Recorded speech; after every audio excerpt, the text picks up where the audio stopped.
Hello everyone and welcome back to another video of CUET with Skylights Economics Important MCQs Practice Series. Discuss करेंगे another important questions जैसे कि हम 16 parts cover कर चुके हैं यानी कि 160 क्वेश्चन। तो आज हम शुरू करेंगे question number from 171 and our topic will be Indian economy. तो चलिए स्टार्ट करते हैं फर्स्ट क्वेश्चन एंड वो question is yes, what was the sole purpose of British rule in India? This question is from the topic Indian economy on the eve of independence. ये question हमसे पूछता है कि क्या objective था, क्या purpose था ब्रिटिश रूल का इंडिया में। तो इंडिया में ब्रिटिश रूल के दो ही मेन ऑब्जेक्टिव्स थे। First, to make India an importer of finished goods, जो ब्रिटेन से आते थे, okay. In second, exporter of raw material, कि ये हमें रॉ मटेरियल एक्सपोर्ट करता रहे और हमसे फिनिश्ड गुड्स इंपोर्ट करता रहे। क्लियर? तो एक बार ऑप्शंस देखते हैं। फर्स्ट, डिस्क्रिमिनेटरी टैरिफ पॉलिसी, ये तो इनके लिए टूल था जो इनको ये ऑब्जेक्टिव अकम्प्लिश करने में हेल्प करता था। डिस्क्रिमिनेटरी टैरिफ पॉलिसी, तो ये ऑब्जेक्टिव नहीं था। इंडस्ट्रियलाइजेशन, वो तो इंडिया में ये कभी भी नहीं लेके आना चाहते थे क्योंकि ये अपनी इंग्लैंड की इंडस्ट्रीज को ही ज्यादा आगे लेके जाना चाहते थे। क्लियर? टू इंट्रोड्यूस रेलवेज, ये भी इनका कोई ऑब्जेक्टिव नहीं था बल्कि एक तरीका था जिससे वो ट्रेड इंडिया से और ज्यादा स्ट्रॉन्ग कर सके। Clear? To reduce the country to the status of raw material supply, yes, वो इंडिया को सिर्फ एक रॉ मटेरियल सप्लायर बनाना चाहते थे जिसके लिए उन्होंने इंडिया में ये सब चीजें की। क्लियर? आगे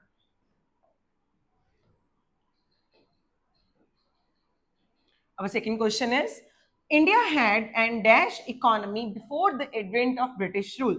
ब्रिटिश रूल आने से पहले इंडिया की इकोनॉमी कैसी थी? तो चलिए एक बार ऑप्शंस देखते हैं। Independent, dependent, stagnant, mixed. Mixed economy नहीं हो सकती। मिक्स्ड इकोनॉमी में पब्लिक एंड प्राइवेट सेक्टर दोनों काम करते हैं, पर यहाँ तो सिर्फ गवर्नमेंट ही रूल्स बनाती थी, तो मिक्स्ड इकोनॉमी बिल्कुल भी नहीं थी। Okay.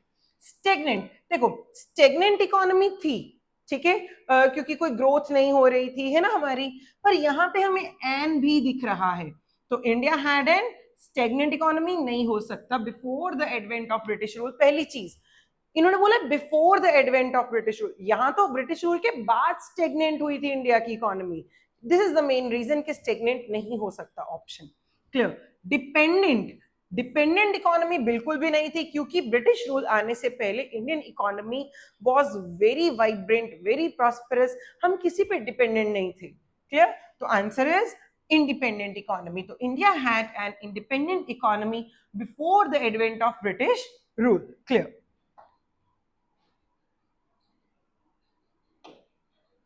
Dash was the main source of livelihood, main source of livelihood for most people in India under the colonial rule. Colonial rule के होते हुए इंडिया में मोस्ट पीपल के लिए कौन सा सोर्स ऑफ लाइवलीहुड मेन था? First, agriculture, industries, trade, carpentry. Carpentry बिल्कुल भी नहीं हो सकता। ओके, ट्रेड, ट्रेड भी नहीं था, ठीक है, क्योंकि ट्रेड में इतने ज्यादा लोग इन्वॉल्व नहीं थे। ओके, इंडस्ट्रीज तो बिल्कुल भी नहीं थी। Agriculture was the main source of livelihood. Okay, now next question.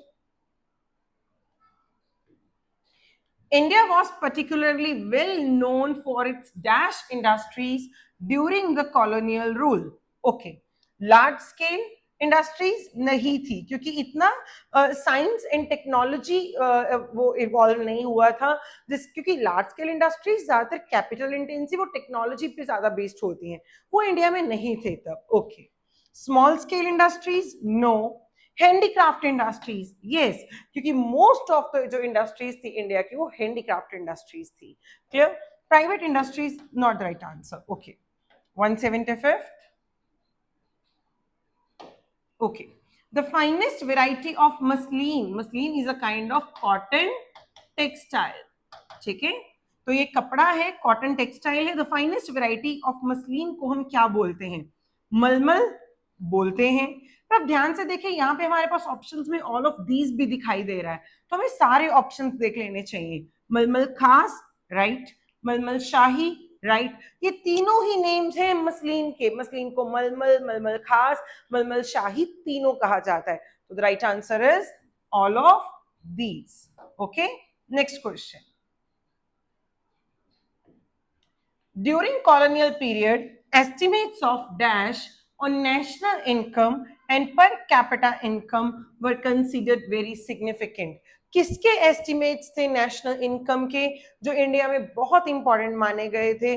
तो Dadabhai Naoroji, no. William Digby, no. V R V Rao, yes.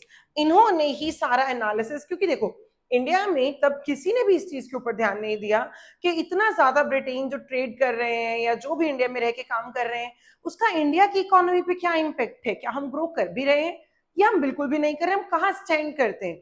तो V K R V Rao was the person जिन्होंने इस चीज के लिए एस्टिमेट्स इकट्ठे करने शुरू किए। ठीक है, तो V K R V Rao is the right answer. Okay, 177th, per capita income refers to. Per capita income का मीनिंग हमें बताना है, तो चलिए ऑप्शंस देखते हैं। Income per head of total population in the country. Income per head of total population in the country, yes, क्योंकि per capita income का फॉर्मूला क्या होता है? Total national income divided by the population. तो national income divided by population करोगे तो per capita income आपके पास आएगी, per head of total population की इनकम आपके पास आएगी, and this is the right answer. एक बार बाकी के ऑप्शंस भी देखते हैं। चलो, income per head of total labour force, क्या total labour force? No. Income per head of total work force? No, none of these, no. Right answer is a option.